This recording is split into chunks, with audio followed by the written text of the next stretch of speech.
السلام علیکم ورحمۃ اللہ وبرکاتہ۔ اعوذ باللہ من الشیطان الرجیم، بسم اللہ الرحمن الرحیم۔ قل لا املک لنفسی نفعا ولا ضرا الا ما شاء اللہ ولو كنت اعلم الغیب لاستکثرت من الخیر وما مسنی السوء ان انا الا نذیر وبشیر لقوم یؤمنون۔ اے محمد صلی اللہ علیہ وسلم، آپ لوگوں سے کہہ دیجئے کہ میں اپنے جان کے بارے میں کچھ بھی نفع اور نقصان کا اختیار نہیں رکھتا ہوں سوائے اتنا جتنا اللہ چاہے۔ وَلَوْ كُنْتُ أَعْلَمُ الْغَيْبَ، اور اگر میں غیب کا علم جانتا، لَاسْتَكْثَرْتُ مِنَ الْخَيْرِ، تو اپنے لیے بہت زیادہ بھلائیاں جمع کر لیتا۔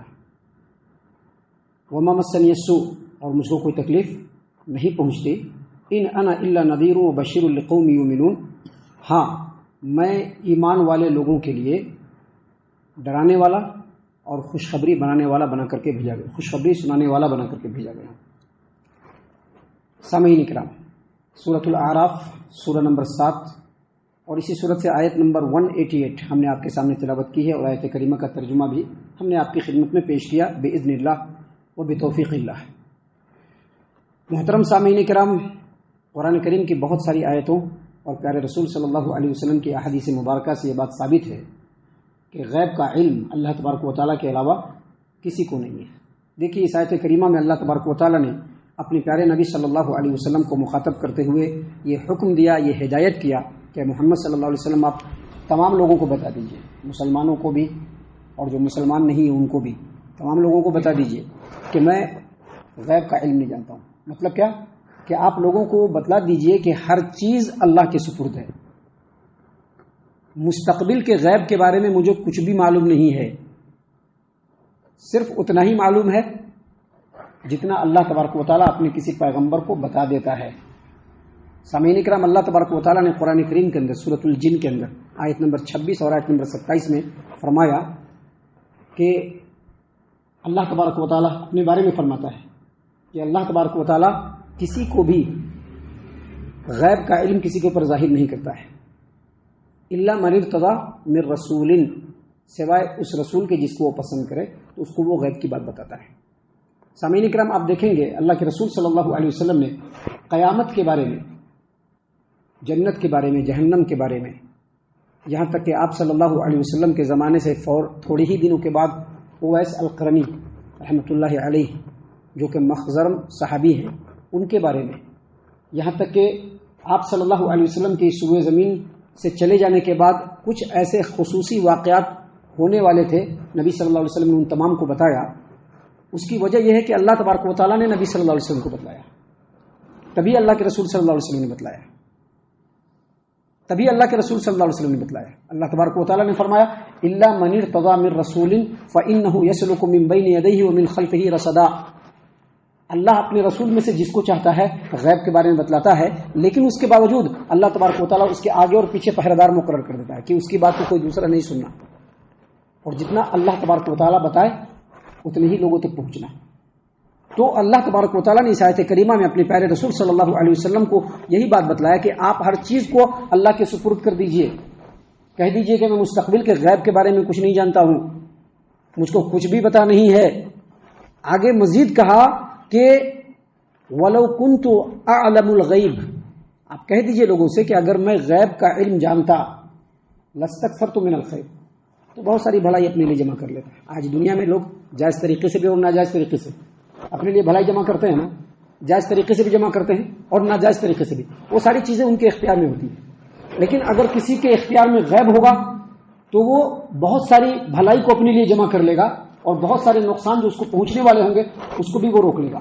نبی صلی اللہ علیہ وسلم کو یہ کہا گیا کہ آپ کہہ دیجئے کہ اگر میں غیب کا علم جانتا لاستکثرت من الخیر، تو تمام خیر و بھلائی کو اپنے لیے جمع کر لیتا، وما مسنی السوء، اور مجھ کو کوئی تکلیف نہیں پہنچتی۔ یعنی اگر شر آنے والا ہوتا تو مجھ کو پہلے سے معلوم ہوتا کہ شر آنے والا ہے، اب اس سے کیسے بچنا ہے اس کے بارے میں پورا غور و فکر کر لیتا، تدبیر کر لیتا، اس شر سے میں بچ لیتا۔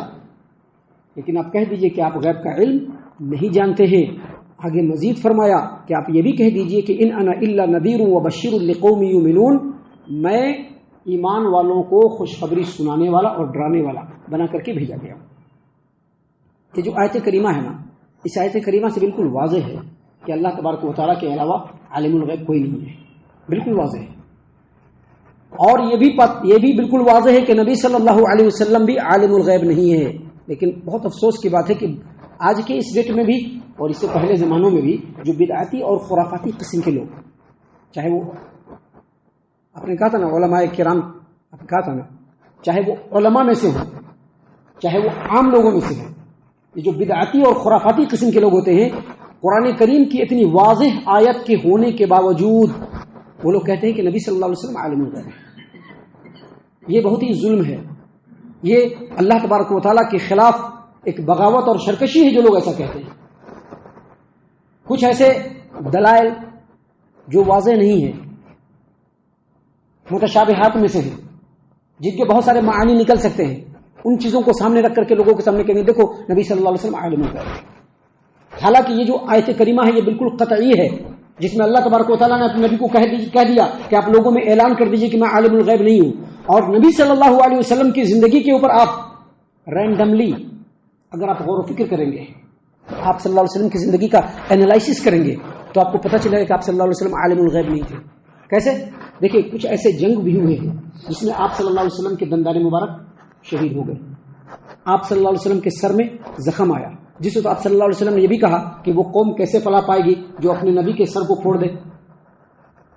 اسی طرح سے حدیث اور تاریخ کی کتابوں میں یہ بھی آتا ہے کہ جب نبی صلی اللہ علیہ وسلم کی سب سے پیاری بیوی ام المؤمنین عائشہ رضی اللہ عنہا پر تہمت لگی، اگر آپ عالم الغیب ہوتے تو جان لیتے تھے، لیکن آپ صلی اللہ علیہ وسلم 1 مہینے تک مضطرب، بے چین اور پریشان ماحول میں زندگی گزارا. اور 1 مہینے کے بعد اللہ تبارک و تعالیٰ کی طرف سے وحی نازل ہوئی تو نبی صلی اللہ علیہ وسلم کو پتہ چلا کہ عائشہ بالکل بے قصور ہے، پاک دامن ہے.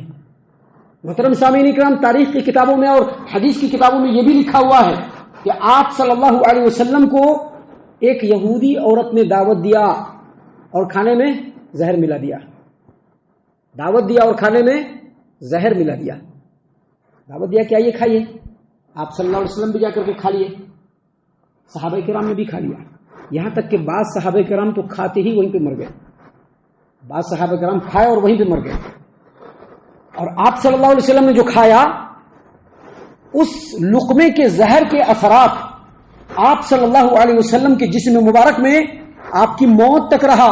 یہاں تک کہ آپ صلی اللہ علیہ وسلم نے اپنے موت کے وقت یہ بھی کہا کہ خیبر میں جو مجھ کو 1-2 لقمہ میں نے کھا لیا تھا زہر کا، وہ شہرت کو میرے کاٹ رہا ہے. اب دیکھیے یہ ساری تکلیفیں جو نبی صلی اللہ علیہ وسلم کو پہنچی، اگر آپ صلی اللہ علیہ وسلم عالم الغیب ہوتے تو ان تمام چیزوں سے بچ جاتے تھے. لیکن آپ صلی اللہ علیہ وسلم عالم الغیب نہیں ہے. عالم الغیب صرف اللہ تبارک و تعالیٰ ہے. اللہ تبارک و تعالیٰ نے اس آیت کریمہ میں یہ بتلایا ہے کہ اگر کوئی عالم الغیب ہوگا اس کو 2 فائدہ ملے گا. کوئی عالم الغیب ہوگا اس کو 2 فائدہ ملے گا. پہلا فائدہ کیا ملے گا؟ پہلا فائدہ یہ ملے گا کہ جو بھی فائدے ہوں گے وہ اپنے لیے جمع کر لے گا. مثال کے طور پر مارکیٹ ہے نا، بہت بڑا مارکیٹ. اب اس میں کوئی چیز کا ریٹ کب بہت زیادہ بڑھنے والا ہے پتہ نہیں ہوتا ہے. اگر پتہ ہو پورا سامان لا کر کے اسٹاک کر لے گا اور اس پر زبردست پیسہ کما لے گا کہ نہیں کمائے گا. لیکن نہیں، عالم الغیب کوئی نہیں ہے. اگر کوئی تکلیف پہنچنے والی ہو، پریشانی پہنچنے والی ہو، اگر عالم الغیب کوئی ہوگا تو ان تکلیفوں اور پریشانیوں سے کیسے بچنا ہے اس کے بارے میں پہلے سے سوچ لے گا اور اس سے بچ جائے گا. لیکن ایسا نہیں ہے. اللہ تبارک و تعالیٰ نے اپنے نبی کو کہا کہ آپ کہہ دیجئے کہ میں اپنے لیے خیر بھی جمع نہیں کر سکتا ہوں اور میں کسی تکلیف سے بچ بھی نہیں سکتا ہوں. ان تمام چیزوں کا اختیار کس کو ہے؟ اللہ تبارک و تعالیٰ کو ہے. لیکن اس کے باوجود لوگ نبی صلی اللہ علیہ وسلم کو عالم الغیب کہتے ہیں اور سمجھتے ہیں. اور صرف نبی صلی اللہ علیہ وسلم کو نہیں. اب آپ سوچئے انہی باتوں کی روشنی میں، انہی باتوں کے کمپریزن میں، تناظر میں آپ سوچئے کہ ایک جوتشی، ایک نجومی، ایک بھوشیوانی کرنے والا سڑک کے کنارے فٹ پاتھ پر بیٹھا رہتا ہے نا، انگوٹھی رکھے رہتا ہے، ہاتھوں کی لکیروں کو دیکھ کر کے، ستاروں کی چال کو دیکھ کر کے مختلف طریقوں سے اپنے کشف سے لوگوں کی بھوشیوانی کرتا ہے کہ آپ کو ایسے ہوگا ویسے ہوگا. اگر وہ واقعی عالم الغیب جاننے والا ہوتا تو کیا وہ فٹ پاتھ پر بیٹھا رہتا تھا؟ وہ تو پرائم منسٹر کے گدی پر ہوتا تھا کہ نہیں ہوتا تھا؟ پوری دنیا پر کنٹرول کرتا تھا کہ نہیں کرتا تھا؟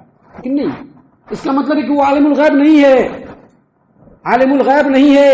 اللہ تبارک و تعالیٰ نے اسی چیز کو یہاں پر قرآن کریم میں نبی صلی اللہ علیہ وسلم کے ذریعے سے امت کے لوگوں کو بتلایا کہ آپ کہہ دیجئے لا املک لنفسی نفعا ولا ضرا الا ما شاء اللہ۔ اے نبی صلی اللہ علیہ وسلم، آپ تمام لوگوں کے سامنے یہ اعلان کر دیجئے کہ میں غیب کے بارے میں بھی نہیں جانتا ہوں اور اپنے نفع اور نقصان کے بارے میں بھی صرف اتنا ہی جانتا ہوں جتنا اللہ چاہتا ہے،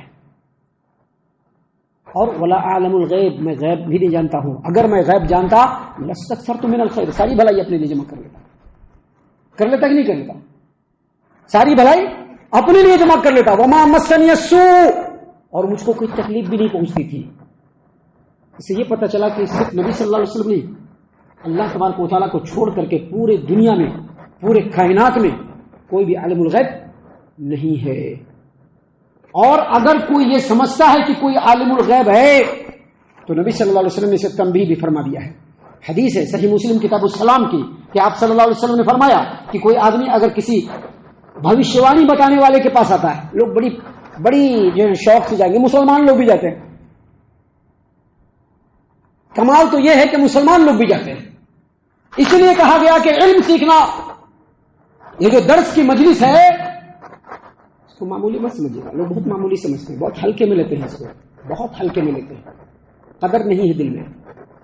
کیا سمجھدار آدمی اور کیا ناسمجھ آدمی، کسی کے دل میں قدر نہیں ہے اس درس کی، ان آیتوں کی، نبی صلی اللہ علیہ وسلم کی تعلیمات کی بالکل قدر نہیں ہے۔ یہ جو دروس ہوتے ہیں آپ کی مسجدوں کے اندر، اس کو ہلکا مت سمجھیے گا،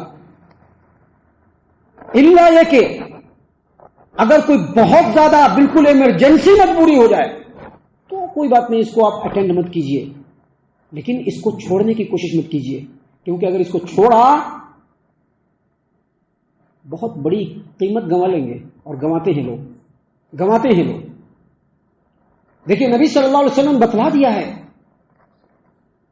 یہ باتیں اس لیے بتلا رہا ہوں تاکہ علم ہم کو بھی مل جائے، ہم بھی سمجھ لیں، ہم بھی کبھی کسی بھوشوانی والے کے پاس نہیں جائے، کسی نجومی کے پاس نہیں جائے، جوتشی کے پاس نہیں جائے ہاتھ دکھانے کے لیے، کہے گا کہ یہ والا پتا اٹھاؤ، کہتا ہے نا یہ والا پتا اٹھاؤ، یا پھر جو ہے نا ایک کبوتر کو رکھے رہے گا، کہے گا وہ پتا اٹھاؤ، کہتا ہے نا، اور اس طریقے سے وہ لوگوں کو بھوشوانی بتا کر کے لوگوں کو گمراہ کرنے کی کوشش کرتا ہے۔ نبی صلی اللہ علیہ وسلم نے فرمایا کہ اگر کوئی آدمی کسی بھوشیوانی بتانے والے کے پاس، کسی مستقبل کی خبر دینے والے کے پاس، کسی نجومی کے پاس، کسی جوتشی کے پاس جاتا ہے اور اس سے کوئی بات پوچھتا ہے، خالی پوچھتا ہے، تصدیق نہیں، خالی پوچھتا ہے، تو اس کے 40 روز کی نماز ناقابل قبول۔ صحیح مسلم کتاب السلام کی روایت۔ جبکہ دوسری روایتوں کے اندر ہے کہ نبی صلی اللہ علیہ وسلم نے فرمایا، سنن نبی داؤد میں بھی ہے کہ جو آدمی کسی بھوشیوانی بتلانے والے کے پاس، کسی جوتشی کے پاس، کسی نجومی کے پاس آتا ہے اور وہ جو بولتا ہے اس کو وہ سچ سمجھتا ہے، تو وہ نبی صلی اللہ علیہ وسلم کی لائی ہوئی شریعت کا انکار کرنے والا ہے۔ لہذا اس آیت کریمہ سے یہ پتہ چلا کہ اللہ تبارک و تعالیٰ کے علاوہ کوئی بھی عالم الغیب نہیں ہے۔ نبی صلی اللہ علیہ وسلم کے بارے میں جو لوگوں کا یہ عقیدہ ہے کہ نبی صلی اللہ علیہ وسلم عالم الغیب ہیں، ایسا لوگ شرعی اعتبار سے بڑے خسارے اور بہت نقصان میں ہیں، ان کو اپنے عقیدے کو درست کرنا چاہیے۔ ہم اللہ سے دعا کرتے ہیں کہ اللہ تعالی ہم تمام کو ان تمام باتوں کے اوپر خوب غور و فکر اور تدبر کرنے کے ساتھ ساتھ ان باتوں کے اوپر عمل کرنے کی بھی توفیق عنایت فرمائے، آمین۔ اللہ تعالی ہم تمام کو صحیح معنوں میں پکا سچا مومن مسلمان بنائے، اللہ اور اس کے رسول صلی اللہ علیہ وسلم کی اطاعت و فرما برداری کرنے والا بنائے، صحابہ کرام رضی اللہ عنہم کے طریقے پر چلنے والا بنائے، جنت الفردوس میں جگہ عطا فرمائے۔ اے اللہ ہم تمام کو جہنم سے پناہ دے، اے رب العالمین ہم تمام کو جہنم سے پناہ دے، اے مالک الملک ہم تمام کو جہنم سے پناہ دے، آمین یا رب العالمین، وما علینا الا البلاغ المبین۔ الذي نزل الفرقان على عبده ليكون للعالمين نذيرا